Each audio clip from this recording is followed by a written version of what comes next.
Bismillahirrahmanirrahim. Assalamualaikum warahmatullahi wabarakatuh. Alhamdulillahilladzi hadana li hadza wa ma kunna linahtadiya laula an hadanallah. Laqad ja'at rusul rabbina bil haqq wa nudu an tilkumul jannah uristumuha bima kuntum ta'malun. Wa asyhadu an la ilaha illallah wahdahu la syarikalah. Wa asyhadu anna sayyidana Muhammadan abduhu wa rasuluh. Allahumma shalli ala nabiyyina Muhammad wa ala alihi wa man tabi'ahum bi ihsanin ila yaumiddin. Allahumma anfa'na bima 'allamtana wa 'allimna ma yanfa'una wa zidna ilma. Allahumma inna na'udzubika min zawali ni'matik wa tahawuli afiyatik wa fujaati nikmatik wa jami'i sakhatik. Baik para jamaah sekalian, Bapak Ibu, ikhwan fillah wa akhwati fillah, rahimani wa rahimakumullah. Di kesempatan sore hari ini kita akan mengkaji fikih Manhajus Salikin, kitab Thaharah karya Syekh Abdurrahman bin Nasir As-Sa'di. Taib, sekarang kita bahas Manhajus Salikin, kitab At-Thaharah, mengusap khuf hanya untuk hadas kecil. Jadi kita sudah bahas sebelumnya tentang khuf atau sepatu, dua pembahasan sebelumnya, sekarang pembahasan yang ketiga. Ingat, ini bagian dari wudu. Ya, ini bagian dari wudu. Maksudnya tata cara wudu seperti biasa, cuma ketika kita memakai sepatu atau memakai kaos kaki itu ada keringanan. Yaitu keringanan cukup sepatunya atau khufnya atau kaos kakinya kita usap, tidak sampai mesti dilepas. Ya, tidak sampai kita melepasnya. Nah, sekarang dibacakan perkataan Syekh Abdurrahman bin Nasir As-Sa'di. Syekh Abdurrahman bin Nasir As-Sa'di rahimahullah berkata, kedua khuf hanya diusap jika seseorang mengalami hadas kecil. Dalilnya dari Anas secara marfu', yaitu sampai kepada Nabi sallallahu alaihi wasallam. Idza tawadda'a ahadukum wa labisa khuffaihi falyamsah 'alaihima wal yusalli fihima wa la yaqla'huma in syaa'a illa min janabatin. Jika salah seorang di antara kalian berwudu lalu ia mengenakan khuf, maka usaplah khuf tersebut dan silahkan gunakan untuk solat, dan janganlah dilepas jika ia mau kecuali karena junub. Taib, lihat, Syekh Abdurrahman bin Nasir As-Sa'di berkata, kedua khuf hanya diusap jika seorang mengalami hadas kecil. Hadas kecil itu contohnya kita kentut, buang air kecil, buang air besar, tertidur, wudunya batal. Nah, ini namanya hadas kecil. Ya, ini namanya hadas kecil. Kalau yang hadas besar itu berarti junub, datang bulan. Junub, datang bulan itu hadas besar. Ya, yang nanti menyebabkan orang itu mandi. Jadi kalau hadas kecil itu mewajibkan orang wudu. Namun kalau hadas besar mewajibkan seorang itu untuk mandi. Lihat hadis ini dibawakan dari Anas. Dari Anas bin Malik secara marfu. Marfu di sini artinya sampai pada Nabi SAW. Ingat, pembagian hadis para ulama ada membagi hadis dalam istilah ilmu mustalah itu dibagi tiga berdasarkan sampainya sampai siapa. Kalau sampai pada Nabi SAW itu berarti marfu. Sampai kepada sahabat mauquf. Sampai kepada tabi'in maqtu. Marfu, mauquf, maqtu. Ya, maka kalau ada hadis sebutkan gini dari Anas secara marfu, oh berarti hadis ini sampai pada Nabi Shallallahu Alaihi Wasallam. Berarti ini Nabi SAW itu bersabda. Namun kalau dari Anas hadisnya itu mauquf, oh berarti itu cuma perkataan Anas saja. Ya, cuma perkataan Anas saja. Ya, jadi bedakan di sini. Ini istilah. Jadi ulama kadang cuma pakai istilah saja. Ini kita harus memahami istilahnya sesuai dengan bidangnya. Nah, sekarang ini istilah marfu, nanti beda lagi dengan ilmu nahwu. Ilmu nahwu ada marfu, ada mansub, ada majrur. Kalau di sini ada ilmu marfu di sini, ini untuk istilah mustalah hadis. Maka tempatkan istilah pada tempatnya. Jangan secara marfu. Oh, berarti dhammah di sini harokat akhirnya. Bukan, enggak ada istilah di sini untuk itu. Itu ilmu nahwu sendiri, itu bidangnya. Dia punya istilah sendiri. Kalau istilah marfu ini ilmu hadis, kita sedang bicarakan tentang hadis. Maka ada sendiri nanti istilahnya. Nah, Anas katakan Nabi SAW itu bersabda di sini, jika salah seorang di antara kalian berwudu, lalu ia mengenakan khuf, ini sudah wudu, kemudian khufnya dipakai, yaitu sepatunya dipakai, maka usaplah khuf tadi. Kalau wudunya batal, cukup khufnya yang diusap. Dan silakan gunakan untuk sholat. Oh, berarti boleh pakai sepatu ketika sholat. Dan janganlah dilepas jika ia mau kecuali karena junub. Jadi jangan sepatu tadi dilepas kecuali karena junub. Junub baru nanti dia mesti melepas semuanya. Ya, kemudian sekarang mengusap khuf hanya berlaku untuk hadas kecil. Mengusap khuf hanya berlaku untuk hadas kecil.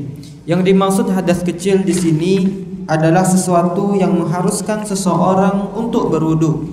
Dalilnya adalah hadis dari Safwan bin Asal radhiyallahu anhu, ia berkata, "Kana Rasulullah sallallahu alaihi wasallam ya'muruna idza kunna safaran an la nanzi'a khifafana thalathata ayyamin wa layalihunna illa min janabatin walakin min ghaitin wa bawlin wa naumin."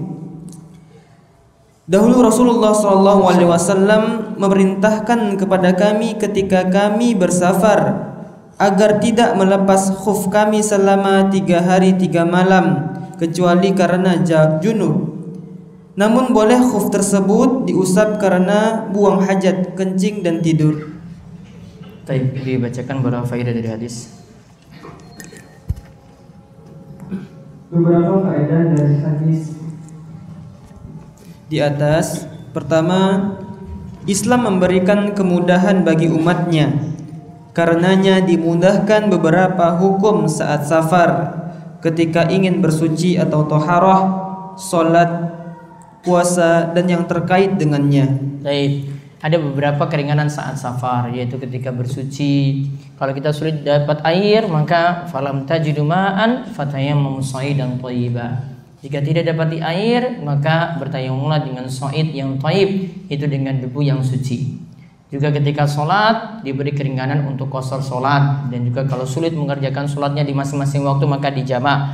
Kalau puasa, bagi yang berat untuk menjalani puasa ketika safar, misalnya dari Jogja ingin ke Aceh misalnya, butuh perjalanan darat 3 hari 3 malam misalnya.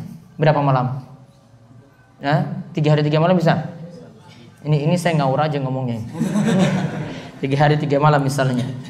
Ya, dan situ berat. Ini perjalanan darat butuh waktu yang berat sekali. Ya, berat sekali, dan saat safar ini untuk berpuasa berat. Ya, maka ketika itu dia ambil keringanan untuk tidak berpuasa. Faman kana maridan aw ala safarin fa iddatun min ayamin ukhra. Allah katakan siapa yang sakit atau dia dalam keadaan bersafar, sulit untuk berpuasa, lantas dia tidak berpuasa, maka hendaklah dia ganti puasanya di hari yang lainnya. Juga ada keringanan-keringanan yang terkait dengan itu juga. Kalau ada kesulitan, Islam bawa kemudahan. Inna dina yusrun wa la yushaddad dina illa ghalabah. Islam itu adalah agama yang membawa kemudahan, dan siapa yang mempersulit-sulit maka dia sendiri yang nanti akan kalah. Terus yang kedua. Yang kedua, hikmah disyariatkan hukum dengan melihat keadaan. Misalnya di sini dibedakan antara jangka waktu mengusap khuf bagi musafir dan bagi mukim. Bagi musafir kemarin berapa hari? 3 hari. Bagi mukim 1 hari. Maka di sini dibedakan. Jadi Islam tidak menyamakan di sini. Kalau musafir lebih berat, maka dia butuh untuk mengusap khuf diberikan tenggang waktu yang lebih lama, 3 kali 24 jam.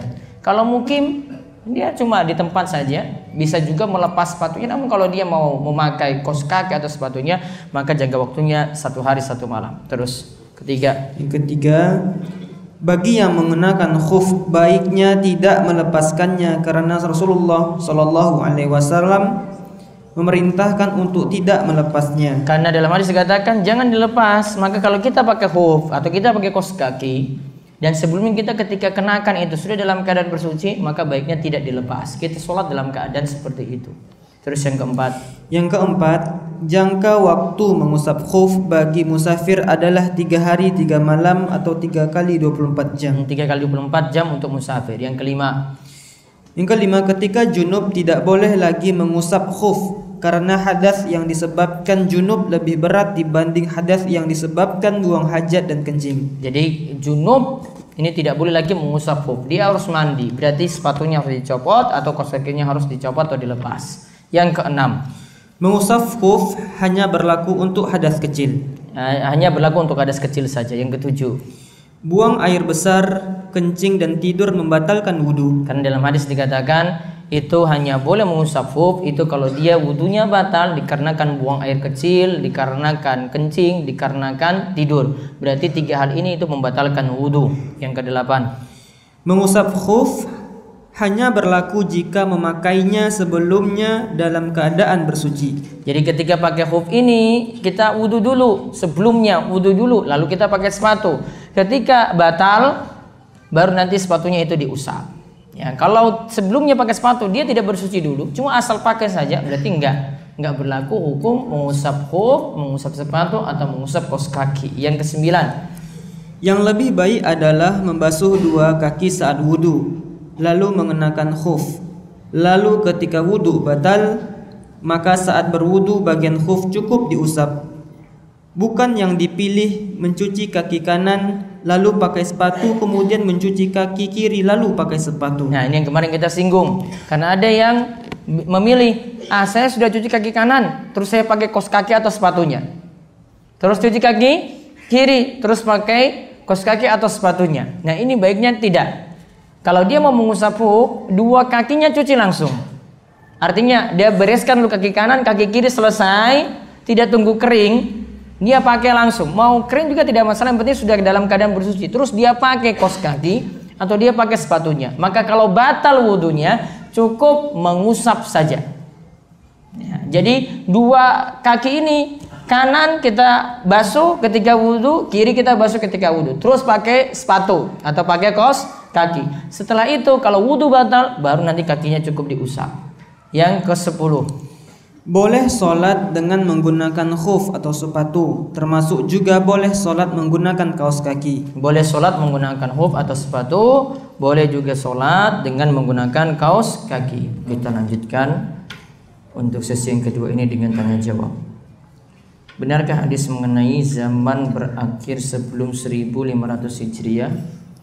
Hadis yang dipahami oleh sebagian orang, bahkan yang menyebutkan ini dikenal dengan gelar juga Ustadz akhir zaman. Ya, mohon dipahami, pemahamannya tidak tepat. Berasal dari pemahaman dari beberapa ulama, namun pemahaman dari beberapa ulama ini juga tidak maksum, tidak tepat pula. Yang menyatakan bahwasanya umur umat Islam itu berakhir di 1500 Hijriah, atau umur umat Islam itu maksimal 1500 tahun. Karena ingat yang namanya tanda hari kiamat itu kita lewati terlebih dahulu baru masuk kiamat besar. Ya, kita lewati lebih dahulu baru masuk kiamat besar, dan sebelumnya ada tanda-tanda terlebih dahulu. Misalnya matahari terbit dari barat. Misalnya lagi keberadaan Isa Al-Masih sebelum terbunuhnya Dajjal. Nabi Isa itu akan turun di akhir zaman. Kemudian ketika Isa menggantikan kepemimpinan seorang laki dari Bani Tamim. Kemudian semua orang beriman akan diwafatkan ketika berembusnya angin pada hari kiamat. Ini kalau dilihat perhitungan-perhitungannya itu ada tempo 120 tahun setelah matahari terbit dari barat. Ada tempo lagi 40 tahun dari keberadaan Isa setelah terbunuhnya Dajjal. Ada lagi tempo 3 tahun ketika Isa menggantikan kepemimpinan seorang lelaki Bani Tamim. Ada lagi tempo 100 tahun ketika semua orang beriman itu diwafatkan melalui berembusnya angin. Kalau di total 120, 40 plus 3 plus 100 itu 263 tahun. Berarti harusnya tanda-tanda tadi sudah muncul 1500 kurang 263. Berapa berarti? 1237. Sekarang tahun berapa? 1439. Ada enggak tanda-tanda tadi? Matahari terbit dari barat sudah belum? Belum kan? Belum. Berarti perhitungannya cuma ngawur. Ya, enggak ada, dari sisi ilmiah tidak ada sama sekali. Dan kadang pembahasan tanda-tanda kiamatnya aneh-aneh. Dajjal, ingat Dajjal itu bentuk fisik, orangnya seperti itu. Disebutkan matanya buta sebelah. Di bagian tengah dahinya itu nanti tulisannya kafa'ara. Namun kok malah Dajjal itu disifatkan dengan Amerika? Itu dapat dari mana dalilnya seperti itu?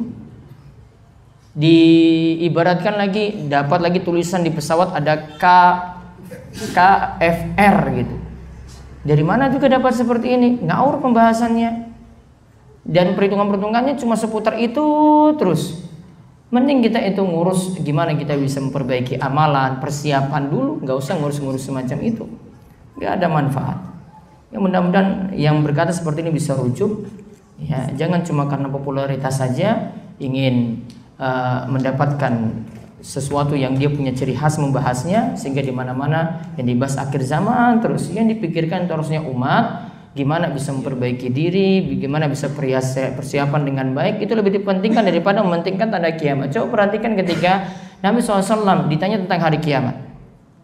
Kemudian Nabi SAW malah balik bertanya kepada Jibril ketika itu yang bertanya, mal mas'ulu anha bi'alam minas sa'il. Yang ditanya itu Nabi, itu tidak lebih tahu daripada yang bertanya, yaitu Jibril. Kemudian ditanya apa tanda-tandanya? Disebutkan 2 tanda. Antalidal amatu rabbata, seorang budak wanita melahirkan majikannya sendiri. Yang kedua, ya, wa antarul hufatal uratal alata ri'asya yatatawaluna fil bunyan. Engkau melihat orang miskin, tidak beralas kaki, telanjang, kemudian mereka berlomba-lomba untuk meninggikan bangunan.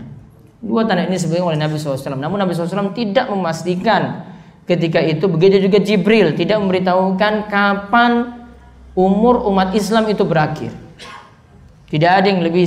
Kalau ada yang lebih daripada, ada yang lebih mendahului daripada Nabi SAW, berarti dia telah berbicara lancang melebihi Nabi SAW dan juga malaikat Jibril saat itu. Mohon info tata cara daftar biro jodoh rumah Isabet kok. Kapan? Apabila pada saat sujud sahwi saya lupa jumlah sujud atau bacaan saat sujud sahwi, apa yang harus saya lakukan? Sujud sahwi 2 kali sujud. Bacaannya dengan bacaan sujud biasa. Sujud biasa nanti bacaannya itu macam-macam. Nanti bisa lebih jauh di sini cara bacanya nanti bisa dilihat. Namun intinya tentang bacaan sujud sahwi itu ya bisa memakai bacaan seperti sujud biasa. Sujudnya 2 kali sujud. Ada pembahasan sendiri sih. Nanti kita insya Allah akan membahasnya ketika pembahasan sholat.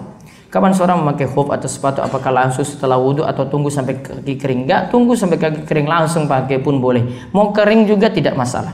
Karena seorang beramal karena hanya mengharapkan keutamaan dunia saja. Tanda orang beramal untuk raih dunia saja tandanya. Kalau dunia tidak didapat gara-gara beramal, dia seakan-akan protes.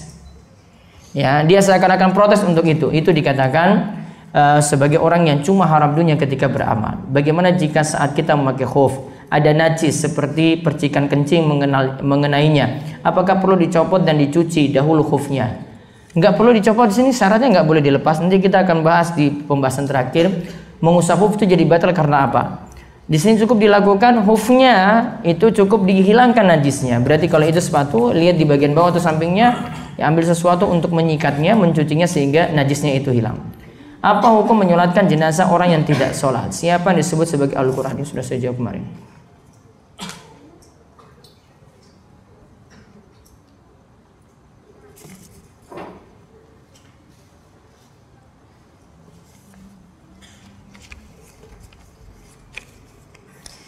Disebutkan bahwa Nabi Isa tidak dibunuh dan disalib, tapi orang lain yang diserupakan dengan beliau. Lalu apakah gambaran dan patung Nabi Isa yang digunakan orang Nasrani benar serupa dengan Nabi Isa walaupun itu bukan beliau? Wallahu a'lam. Ya, itu harus ditelik lagi sejarahnya. Yang jelas Nabi Isa alaihissalam yang diyakini Muslim belum mati saat ini, lagi angkat di langit, kemudian akan turun nanti di akhir zaman. Saya kalau di kampung sholat jamaah di musola. Pulang kampung seminggu 1 kali. Di musola saya pengaturan softnya antara ikhwan dan akhwat adalah kanan kiri dibatasi hijab. Karena jumlahnya sangat sedikit dan lebih cenderung simbah-simbah putri yang sholat. Kalau sholat subuh terkadang cuma 1 laki-laki sebagai imam.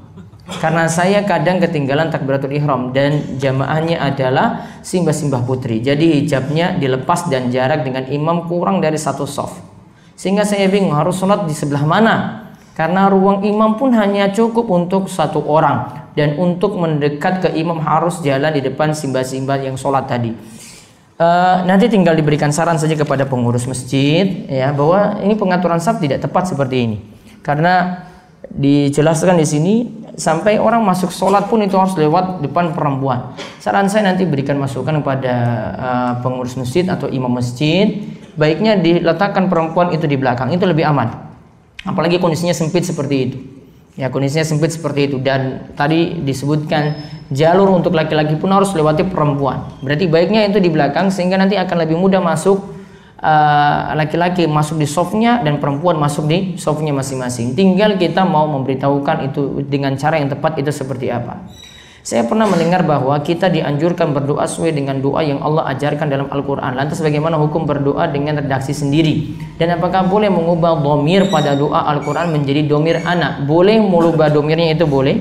Namun kalau dari Al-Quran baiknya dengan yang ada lafaz dalam Al-Quran saja. Misalnya Rabbana atina fid dunya hasanah wa fil akhirati hasanah wa qina adzabannar. Kalau kita ubah jadi Rabbana atina, berarti Rabbi atini misalnya. Ini jadi, kalau ini diambil dari Al-Quran nanti merubah ayat nanti namanya. Ya, baiknya dari Al-Quran tetap seperti itu. Kalau dari hadis mau berubah dari domir tunggal ke domir jamak, silahkan seperti itu, dibolehkan. Lalu lantas bagaimana hukum berdoa dengan redaksi sendiri? Kalau doanya di luar sholat boleh. Ya, mau doa dengan redaksi sendiri boleh. Kita sudah bahas kemarin di pembahasan sebelumnya, ada hukum berdoa dengan selain bahasa Arab, namun itu cuma berlaku di luar sholat saja, tidak di dalam sholat. Ada perkataan dari Imam Muhammad bin Khatib Asy-Syirbini, ulama Syafi'iyah, sholatnya batal kalau dia sengaja membaca doa yang terjemahan padahal dia mampu baca tulisan Arab. Mana yang harus didahulukan antara menghafal Quran dan mempelajari bahasa Arab? Tinggal ditimbang-timbang. Mulai yang dipelajari dulu, ya, perbaiki tajwid dan bacaan Quran. Satu. Kemudian yang kedua, dia tinggal melihat di sini. Ya, kalau saya sudah bacaan Quran bagus, ya mungkin saya target dulu Al-Quran 1 juz. Setelah itu mempelajari bahasa Arab. Kalau misalnya mempertimbangkan waktu untuk belajar, misalnya cuma berada di Jogja saja, maka dia tinggal pilih mana waktu yang dikira di sini bisa dia mendapatkan ilmu ini dalam waktu yang singkat. Tinggal dia timbang-timbang, yang penting bacaan Qur'annya diperbenar dulu, dibetulkan dulu. Lalu setelah itu ada hafalan misalnya 1 juz 30, baru kemudian mempelajari bahasa Arab, misal dari durusul lughah atau bisa langsung dari ilmu nahwu, yaitu ada kitab yang singkat yaitu kitab Al-Muyassar karya Aceng Zakaria. Apa hukumnya menggunakan e-book atau buku bajakan? Karena kalau beli harganya sangat mahal. Untuk diri sendiri nggak boleh bajakan walaupun untuk diri sendiri, ya tetap harus beli yang asli tanpa menzolimi hak orang lain. Karena ingat, seorang menggunakan bajakan itu berarti menzolimi hak orang walaupun itu hak orang kafir. Ya, hak orang kafir tidak boleh dizolimi. Ada motor orang kafir parkir di depan masjid MPD di sini misalnya, boleh nggak dicuri? Walaupun alasannya itu orang kafir, boleh nggak? Nggak boleh. Itu hak dia itu. Dan kafir itu ada 4 macam. 3 itu tidak boleh diperlakukan dengan cara diperangi. Tidak boleh hartanya itu diambil, tidak boleh dia itu dibunuh. Itu kafir zimmi, kafir musta'man, kafir mu'ahad. Cuma 1 saja, itu kafir harbi. Kafir harbi itu yang boleh diperangi. Ya, maka dia punya hak sama seperti kaum muslimin. Walaupun itu softwarenya orang kafir, punya hak sama seperti kaum muslimin, tidak boleh dibaca. Ya, tidak boleh dibaca sama sekali. Jadi ada yang beralasan misalnya, Ustaz itu kan produk orang kafir. Emangnya kalau ada motor tetangga depan rumah, dia itu orang kafir, kamu nyolong gitu saja? Nggak boleh. Bisa ditindak hukum dalam hal ini. Dan hukum benar di sini, nindak orang yang zalimi hak orang lain walaupun itu orang kafir. Pekerjaan saya mengurus perizinan IMB. Bila berhadapan dengan kelurahan, minta tanda tangan dari sering diminta uang. Halalkah pekerjaan saya? Bagaimana menurut Ustadz? Mudah-mudahan Allah ganti dengan yang lebih baik. Disogok menyogok itu dilaknat. Yang menyogok dilaknat, yang disogok juga dilaknat. Yang jadi calo untuk sogok juga dilaknat. Mudah-mudahan dapat pekerjaan yang lebih halal dari itu. Mana yang harus didahulukan, nasihat Nabi Muhammad SAW atau nasihat ibu? Kapan bertentangan dulu lihat. Ya, kalau nasihat ibu misalnya bertentangan dengan nasihat Nabi SAW, nasihat ibu tidak dipakai. La ta'ata li makhluqin fi ma'siyatil khaliq. Tidak ada ketaatan pada makhluk dalam bermaksiat pada Allah. Cuma ibu diturutin ketika itu bukan perkara maksiat. Contoh pernah saya sebutkan kisah Juraij. Juraij itu harusnya membatalkan sholatnya ketika dia sedang sholat sunnah memenuhi panggilan ibunya. Walaupun ini adalah perkara sholat, namun ini sholat sunnah, ibunya manggil itu wajib. Maka panggilan ibu dipenuhi ketika itu terlebih dahulu. Baru ya dia mau mengerjakan nantinya setelah panggilan ibu tadi dipenuhi. Jadi dilihat mana bertentangan ataukah tidak di sini. Asalnya nasihat ibu atau perintah ibu selama tidak melanggar aturan, tidak berupa maksiat, maka tetap ditaati. Ibu saya masih punya kepercayaan bahwa kalau beli sesuatu jangan di hari wage. Seperti kemarin kakak saya mau beli mobil, ibu nyuruh kakak saya untuk ngambil mobilnya jangan pada hari wage. Apakah itu termasuk khurafat? Khurafat. Ya, itu termasuk khurafat. Tugas antum di sini bukan nyalahkan ibu di sini. Berarti tugasnya karena kurang dakwah pada ibu. Kenapa hal ini tidak didakwakan dari sekarang ini, harus didakwahkan dulu. Ibu masih punya keyakinan khurafat seperti ini. Ini kalau dalam Islam dikenal dengan tatayyur, beranggapan sial dengan hari-hari tertentu. Dianggap ini wage itu hari baik, yang selain wage ya dianggap hari wage itu sial tadi, berarti yang hari yang lainnya itu hari baik. Ini mesti diluruskan. Karena kalau dalam kacamata syariat, kacamata akidah Islam, ini termasuk dalam perbuatan syirik, beranggapan sial dengan hari semacam itu. Inna tiyarata syirkun, inna tiyarata syirkun. Sungguhnya beranggapan sial itu syirik, beranggapan sial itu syirik, beranggapan sial itu syirik. Insya Allah saya dalam waktu dekat mau melamar akhwat dan menikah. Saya mau tanya, kapan waktunya membaca doa pengantin pria kepada istri? Apakah langsung setelah akad nikah? Doanya tadi ya baiknya di kamar saja sendiri, nggak di hadapan orang lain. Kemudian dilakukan baiknya nanti sebelum tadi doa tadi ingin melaksanakan 2 rakaat. Ketika ingin mengimami istri, baru setelah sholat ini dilaksanakan, baru nanti doakan istri semacam itu. Tangan mana yang memegang ubun-ubun istri? Tangan kanan. Dan bacaan sholat 2 rakaatnya dikeraskan atau dalam hati saja. Sholat yang ada di malam hari disunahkan untuk dijaharkan. Sholat yang ada di siang hari disunahkan untuk disirkan. Kaidahnya seperti itu. Karena di siang hari super sibuk. Orang untuk keluarkan energi untuk baca keras itu berat. Namun kalau di malam hari butuh hiburan, untuk bacaan Quran itu dikeraskan. Ya, sehingga kaidahnya semacam tadi. Kaidah ini disebutkan oleh Syekh As-Sa'di nanti di pembahasan sholat. Bagaimana cara menghadapi calon mertua yang kental banget dengan kejawennya di saat akan lamaran? Apa nggak ada pilihan akhwat lain? Kalau nggak ada ya sudah, berarti tugas antum ya nasihati tadi akhwatnya seperti apa supaya dia nanti memberitahukan orang tua. Nggak usah peneko-neko pakai hitung-hitung hari. Biasanya masalahnya di situ. Nanti juga sampai akad nikah dan resepsi itu acaranya macam-macam. Tinggal nanti ini sebenarnya kuncinya nih pada akhwat, bukan pada ikhwannya nih. Gimana akhwatnya ini menasihati orang tua sendiri. Kalau yang calon yang laki ini dia belum punya hak apa-apa untuk nasihati calon mertuanya. Namun akhwatnya sendiri ini yang punya tugas untuk nasihati orang tua. Makanya yang memilih akhwat ya kalau bisa yang ya timbang-timbang lah, lihat dari si orang tuanya bagaimana, masih kental nggak dengan kayak gitu, bisa diubah atau tidak, atau dari si akhwatnya bisa merubah atau tidak. Karena ini orang tua akhwat itu sendiri. Menahan untuk tidak melakukan maksiat pada zaman fitnah ini, apakah pahalanya lebih besar daripada menahan syahwat pada zaman dahulu? Dari sisi beratnya iya, maka dari sisi beratnya ini dia akan dapat pahala lebih besar daripada zaman dulu. Jika ada makmum yang masbuk dan tertinggal rakaat dan imam, dan ketika imam rakaat terakhir, apakah makmum tersebut duduk tawarruk mengikuti imam atau duduk iftirash? Dalam mazhab Syafi'i, sebagian pendapat dalam mazhab Syafi'i mengatakan kalau imam itu dia tahiyat akhir, makmumnya itu masbuk, maka makmumnya duduknya duduk iftirash karena dia belum di rakaat terakhir. Namun ketika dia di rakaat terakhir, berarti setelah dia nambah rakaat yang kurang tadi, setelah dia rakaat terakhir baru nanti duduknya itu duduk tawarruk. Namun kalau belum rakaat terakhir duduknya iftirash, jadi tidak menyamakan dirinya dengan imam. Walaupun pendapat dari mazhab Syafi'i yang lainnya tetap menuntut juga makmum dan imam itu sama duduknya, namun yang tepat tidak. Adapun dalil sabda Nabi SAW, innama ju'ilal imamu liutamma bihi fala takhtalifu alaihi. Imam diangkat untuk diikuti, jangan diselisih. Ini cuma untuk gerakan-gerakan yang makmum diperintahkan. Kalau ruku maka ikut ruku, kalau sujud maka ikut sujud, bukan dalam gerakan rinci. Contoh gerakan rinci, imam tangannya, jarinya ini berisyarat ketika illallah. Apakah makmum seperti itu juga? Wah, makmum tidak lihat imam rincinya seperti itu, maka berat kalau mau mengikuti. Cuma gerakan saja yang imam itu berpindah rukun.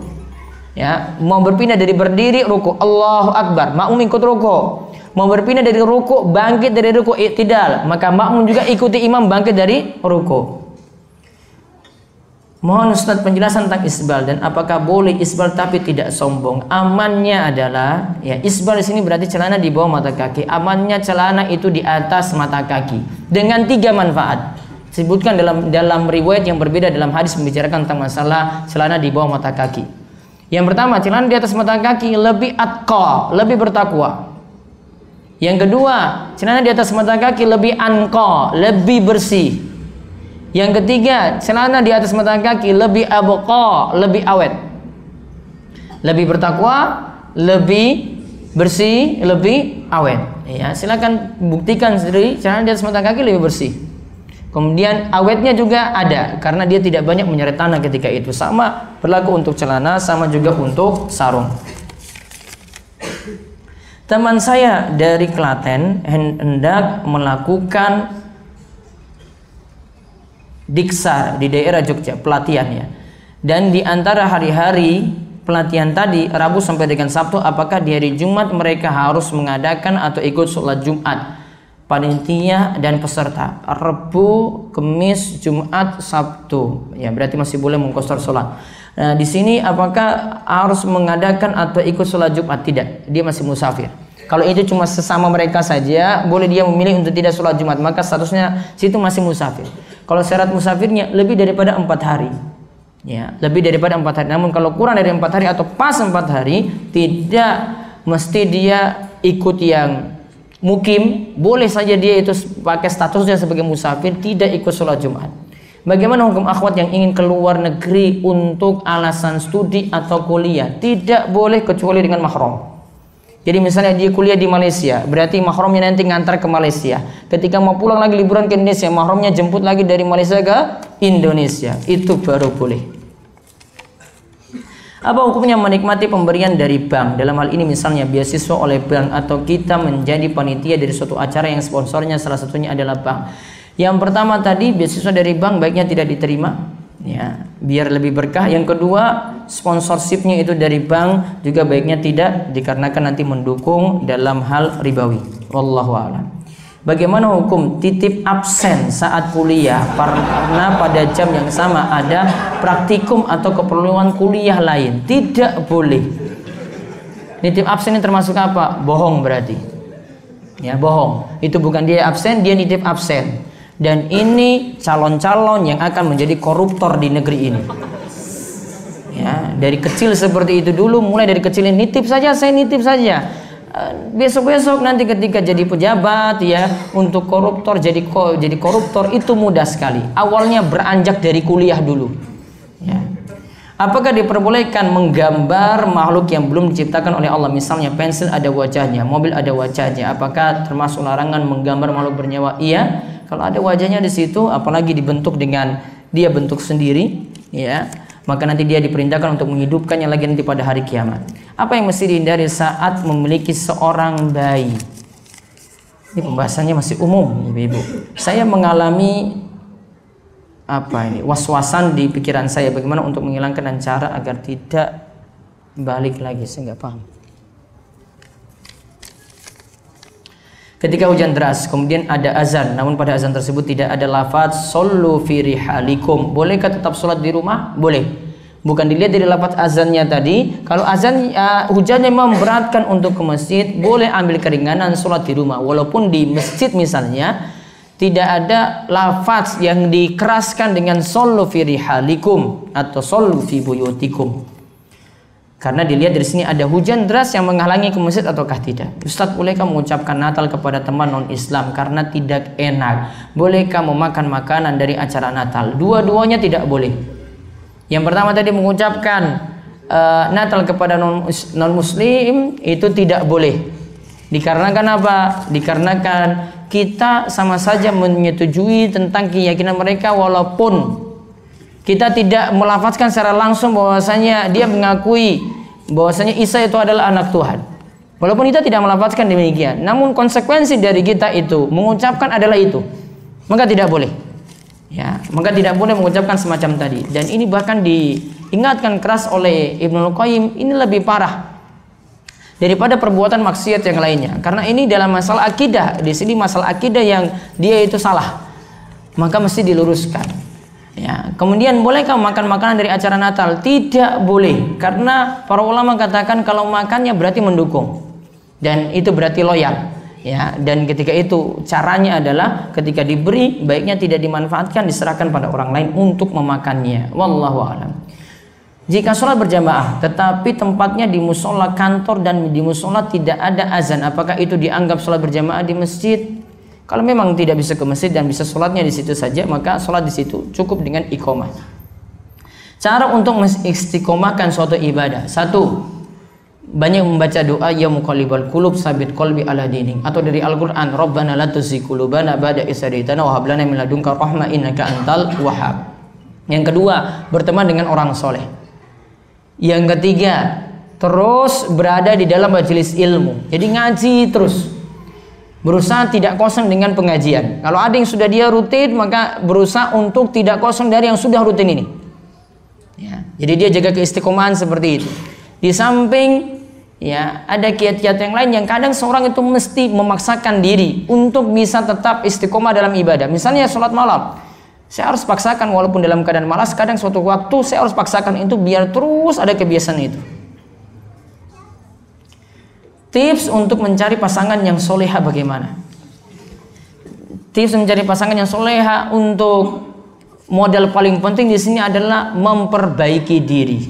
Karena laki-laki yang baik akan mendapatkan perempuan yang baik, laki-laki yang jelek akan mendapatkan perempuan yang jelek. Berarti di sini pasangannya itu adalah cerminan dirinya. Ya, pasangannya itu adalah cerminan dirinya. Umumnya seperti itu.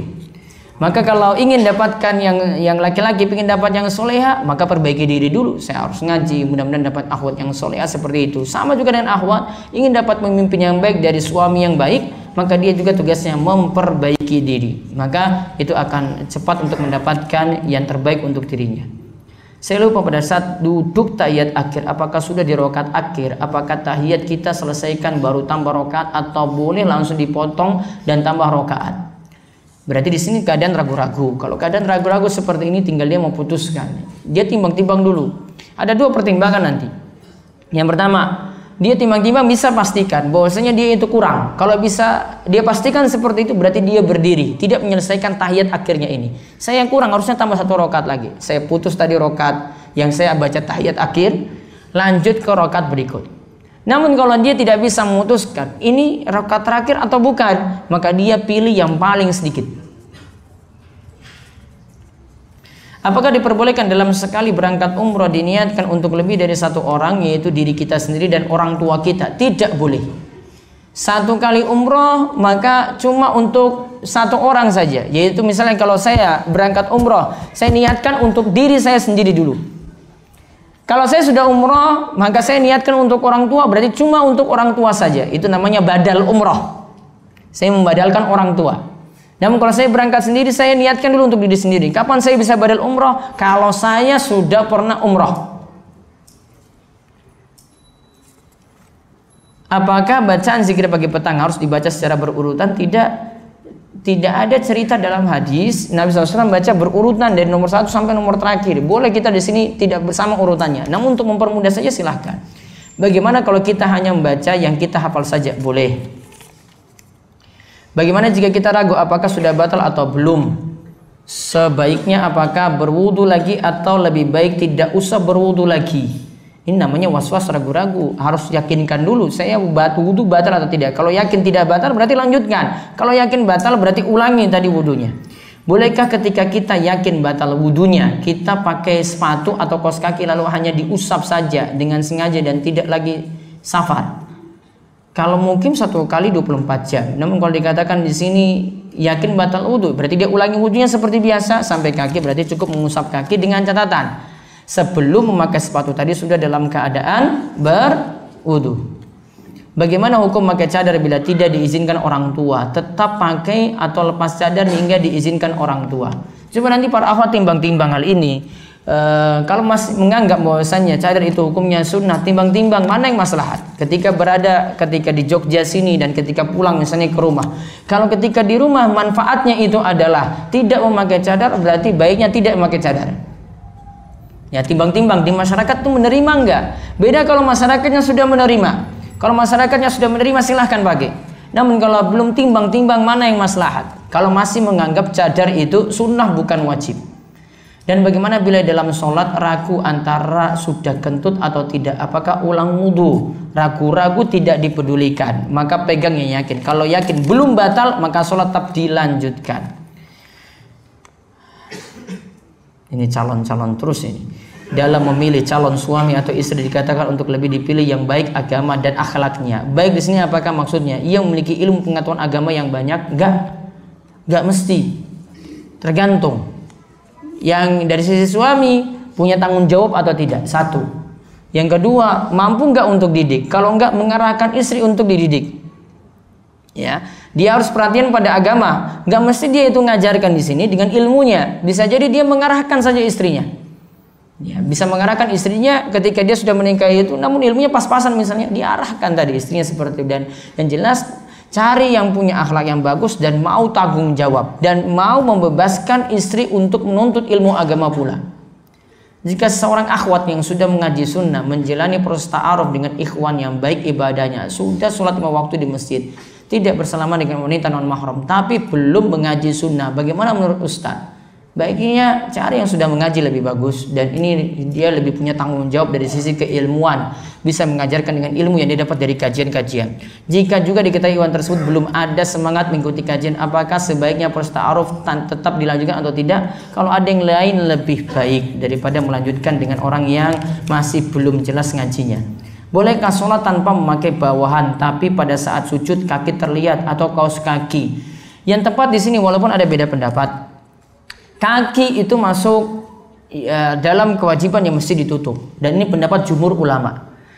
Yang berbeda dalam hal ini cuma sependapat dari Hanafiyah, sebagian ulama Hambali, dan Imam Al-Muzani dalam mazhab Syafi'i. Ya. Begitu juga Imam Ibnu Taimiyah menganggap bahwasanya kaki ini tidak wajib ditutup ketika sholat. Alasannya kata Ibnu Taimiyah, beliau memakai logika saja dalam hal ini, alasan tambahan beliau, karena kalau wanita itu memakai gamis tutup sampai kaki pun, mau sujud pun nanti kakinya tetap kelihatan. Namun baiknya tetap nutupi sampai kaki, ini yang lebih aman. Ini pendapat jumhur ulama, ini pendapat dari mazhab Syafi'i, ini juga pendapat dari mazhab Hambali, ini juga pendapat dari Malikiyah. Ya, mengatakan bahwasanya baiknya itu ditutup.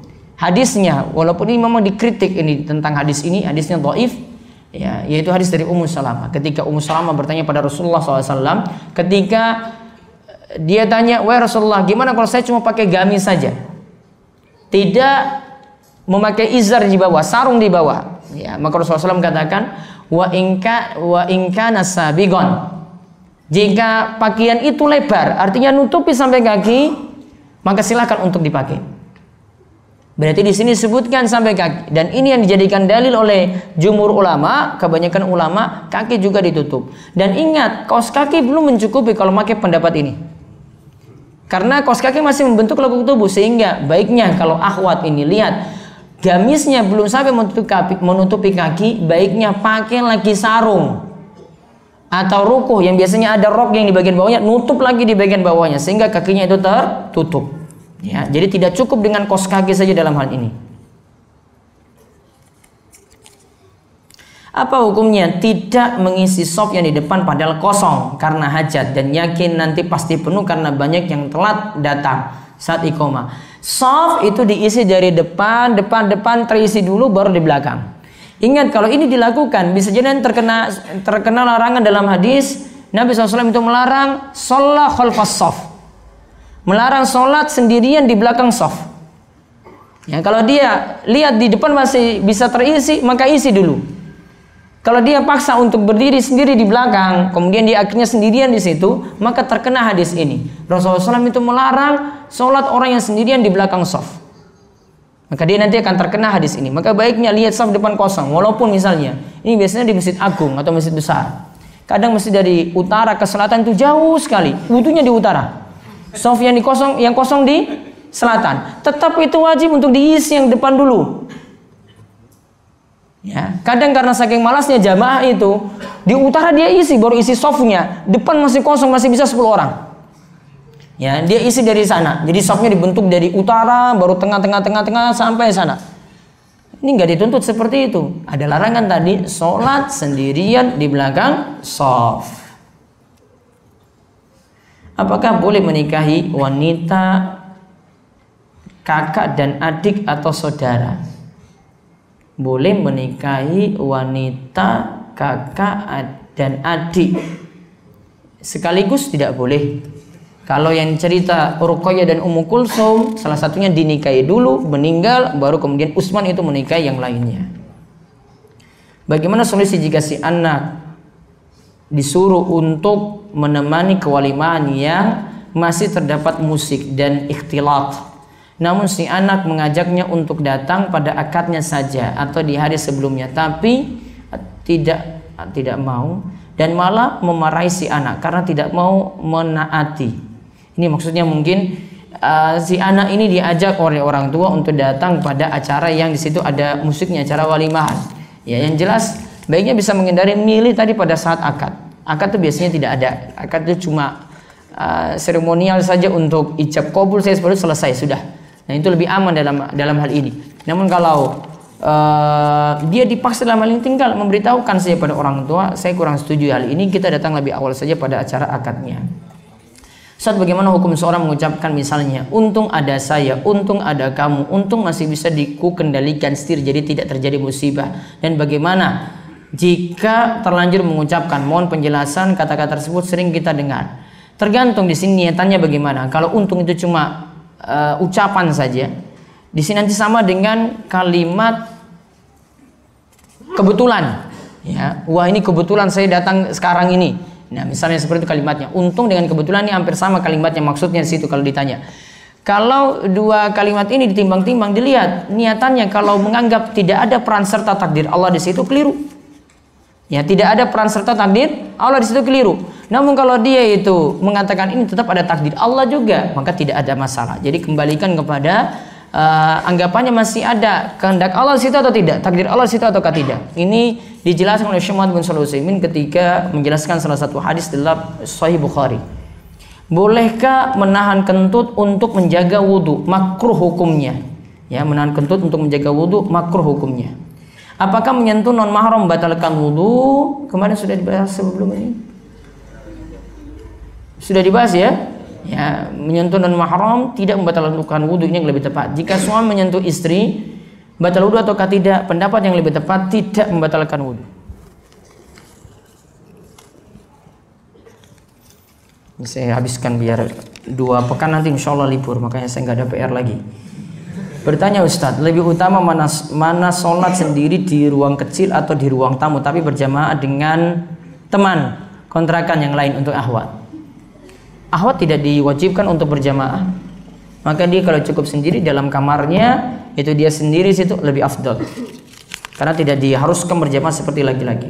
Untuk kaos kaki sebagai khuf, apakah kaos kaki sebagai khuf harus yang tebal atau kaos kaki yang tipis dapat disebut? Yang penting menutupi mata kaki. Mohon penjelasannya tentang Maulid Nabi, karena ada orang yang bilang kepada saya bahwa itu bermula dari sayembara yang diadakan Salahuddin Al-Ayyubi.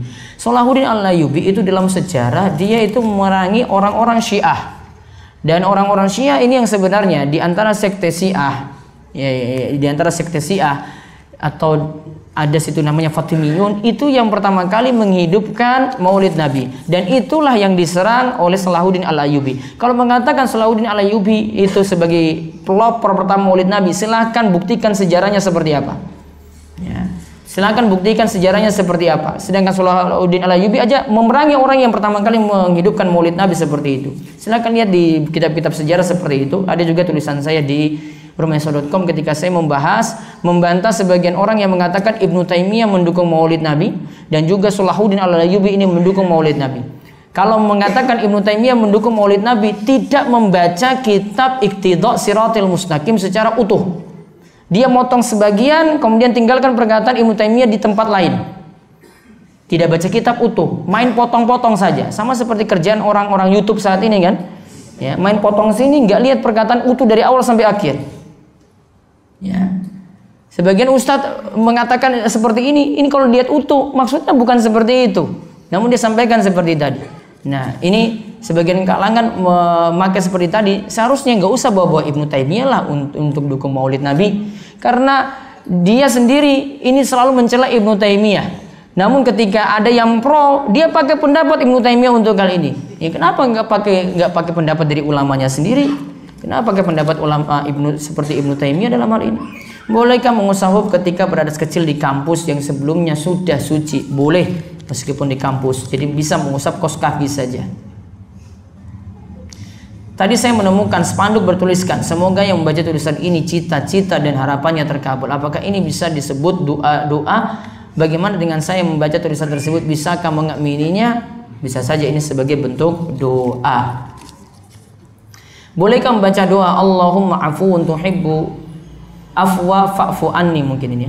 Allahumma afuun tuhibbu afu fa'fu anni, dan Allahumma afini fi badani, Allahumma afini fi sam'i, dan seterusnya, dibaca di dalam sujud dan sebelum salam. Boleh. Ini secara makna benar. Yang satu itu doa ketika zikir pagi atau petang, namun hadisnya dhaif. Yang Allahumma afini fi badani, Allahumma afini fi sam'i, itu dhaif hadisnya.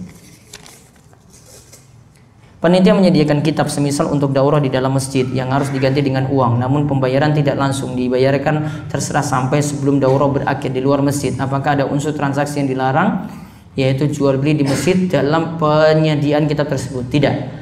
Menasihati atau memberi tahu orang tua yang menyuruh meninggalkan sunnah, misalnya cukur jenggot dan isbal, harus mulai dari mana? Ilmu yang dijelaskan setelah memperlihatkan akhlak yang baik. Tetap pegang prinsip saja dan berusaha jelaskan pada orang tua, ini prinsip saya. Sebagaimana prinsip saya mau sholat 5 waktu di masjid terus. Maka anak itu kalau memang sudah punya prinsip seperti itu, orang tua larang, baiknya pegang prinsipnya saja dan jelaskan pelan-pelan. Tidak ada masalah dengan penampilan jenggotnya ini, isbalnya di sini, tidak ada masalah. Samping tunjukkan juga dengan akhlak yang mulia. Saya punya teman, alhamdulillah dia sudah mau berhijrah, tapi dia sering membonceng akhwat dengan alasan untuk membantu. Bagaimana cara menasihatinya, Ustadz? Itu berarti belum hijrah benaran. Ya, kalau memang hijrah benaran ya berarti nggak bonceng-boncengan dengan akhwat seperti itu, walaupun tujuannya untuk bantu. Saya berniat ingin menikah tahun depan. Berarti sebentar lagi nih, 2017, 2018. Apa kiat-kiat persiapan sebelum menikah? Bagaimana cara ta'aruf yang benar apabila saya sudah ada target akhwatnya, jadi sudah punya targetnya itu di depan? Gimana persiapannya? Persiapannya panjang sekali ini, seperti ini. Baiknya coba cari nanti di toko buku persiapan untuk menikah. Kalau mau serius baca itu dulu, baru nanti kejar targetnya tadi. Kalau ini belum dipelajari nanti jadi masalah. Antum sudah dapat, ternyata ilmunya belum ada. Ya, basement dan kamar mana yang lebih utama sebagai tempat sholat wanita? Bagaimana juga loteng misalnya. Pokoknya tidak di tempat umum, di tempat yang terlihat orang banyak. Maka makin tertutup itu makin afdol. Saya baca sedikit. Apa hukumnya ikut pemilu? Saya selama ini tidak pernah ikut karena mengikuti fatwa ulama yang mengharamkan. Tapi kalau dipikirkan lagi, bila banyak orang Islam tidak berpartisipasi pada pemilu, maka banyak urusan kaum muslimin yang dikuasai orang kafir. Kalau saya merinci dalam hal ini, fatwa itu ada 3 macam. Ya, ini yang memfatwakan mengharamkan ada 1, ada fatwa yang membolehkan 2, ada fatwa yang menimbang-nimbang maslahat dan mudaratnya. Saya lebih senang menganggap bahwasanya mencoblos atau tidak, nimbang-nimbang punya maslahat atau tidak. Kalau tidak ada manfaatnya, kurang manfaatnya di sini, memilih juga saya nggak kenal calonnya itu siapa, ini manfaatnya itu apa, ya tidak ada, maka baiknya tidak. Ya, tidak melihat sini tidak ada manfaat, dia tidak mencoblos, tidak masalah untuk hal itu. Namun kalau lihat ada maslahat besar, ya saya harus memilih, nimbang-nimbang dari calon seperti ini, dan saya tahu ini calon yang terbaik, insya Allah seperti itu pilihan yang tepat untuk tetap mencoblos.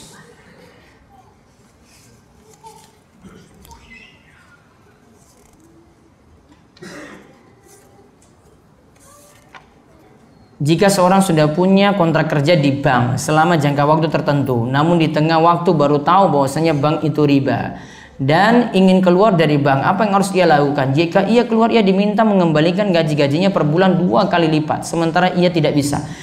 Riba itu ditinggalkan secepat mungkin. Kalau bisa segera untuk ditinggalkan walaupun dengan resiko harus bayar 2 kali lipat, maka dia tempuh cara tersebut. Mudah-mudahan Allah memberikan rezeki yang banyak sehingga bisa mendapatkan jalan keluar dari kesulitan tadi. Dalam kitab Safinatun Najah telah dijelaskan bahwasanya bacaan sholawat minimal Allahumma sholli ala Muhammad. Iya. Bolehkah kita membaca ketika tahiyat akhir at-tahiyatulillah terus sampai Allahumma sholli ala Muhammad, cukup sampai di situ? Tidak. Dalam Safinatun Najah disebutkan bacaan sholawatnya selain untuk Nabi juga untuk keluarga Nabi. Jadi baiknya diteruskan sampai selesai. Allahumma sholli ala Muhammad wa ala ali Muhammad. Kalau dia cukupkan sampai Allahumma sholli ala Muhammad saja, di dalam sunnah abad dia tidak terpenuhi. Ya, dia tidak terpenuhi dalam sunnah abad. Berarti kalau sunnah abad tidak terpenuhi, dia harus sujud sawi. Kalau tidak sujud sawi, ya berarti masalah untuk dirinya. Nah, seperti itu pemahaman dari kitab Safinatun Najah. Saya punya teman yang sengaja memutus silaturahim saya padahal dia adalah seorang yang sering ikut kajian. Bagaimana cara agar menyatukan silaturahim kami kembali, mohon bantuannya. Istilah silaturahim, silah itu menyambung, rahim itu artinya kerabat. Berarti maksudnya adalah menyambung hubungan kerabat. Kalau sesama teman, apalagi cuma teman di Facebook saja nggak pernah lihat langsung, itu bukan silaturahim. Itu namanya kita berteman saja atau menjalin hubungan ukhuwah. Namun kalau dengan silaturahim, ini saya persempit di sini, saya tidak pakai istilah Indonesia. Karena kalau pakai istilah Indonesia nanti antum salah memahami hadis lagi. Maka karena kita di majelis ilmu, saya ingin tekankan silaturahim kalau yang dimaksudkan dalam hadis dipanjangkan umur, diberkahi rizki, yang dimaksudkan dengan kerabat. Saya kunjungi paman, saya kunjungi saudara, saya kunjungi adik saya. Itu namanya silaturahim. Maka nanti faedahnya diperpanjang umur dan ditambahkan rizki, atau diberkahi umur atau diberkahi rizki.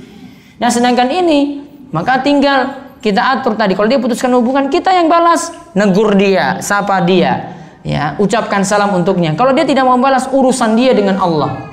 Ya, kalau kita sudah berusaha menyambung, dia yang putus, urusan dia dengan Allah. Bagaimana kedudukan ipar lawan jenis? Ipar itu Nabi SAW itu katakan al-maut, al-hamu al-maut. Ipar itu maut, artinya bahaya.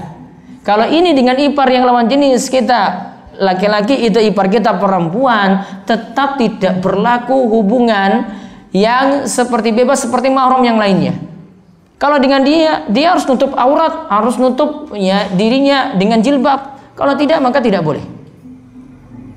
Semisal saya melakukan sholat duha atau amalan lain tanpa ambil pusing tentang balasan dunia, apakah boleh? Boleh saja, dan tetap dapat keutamaan akhirat dan dunia. Boleh seperti itu.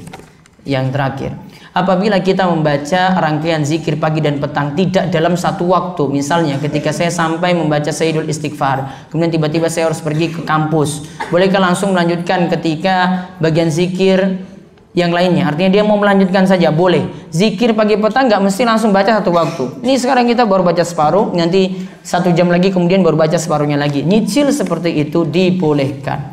Demikian yang kami bahas. Insyaallah untuk pekan depan dan pekan berikutnya lagi 2 kali pertemuan nanti libur karena saya ada urusan. Yang pertama daurah dan urusan yang lainnya. Kemudian nanti kita lanjut lagi nanti insyaallah di tahun depan. Kemudian bagi para ikhwan sekalian yang menginginkan ada buletin, kami ada 3 buletin Jumat rumaisor.com, bisa dapatkan, nanti hubungi Mas Rudi. Bagi yang belum mendapatkan bisa dipakai untuk bulan ini. Bulan depan nanti ada sendiri langsung cetak 1 bulan penuh. Wallahu a'lam bishawab. Kita cukupkan sekian. Mudah-mudahan semuanya diberikan keberkahan ilmu dan diberikan keistiqomahan dan terus menjaga amalan-amalan baiknya. Demikian kita tutup. Kalian doa kepada majelis. Subhanakallahumma bihamdika asyhadu an la ilaha illa anta astaghfiruka wa atubu ilaik. Assalamualaikum warahmatullahi wabarakatuh.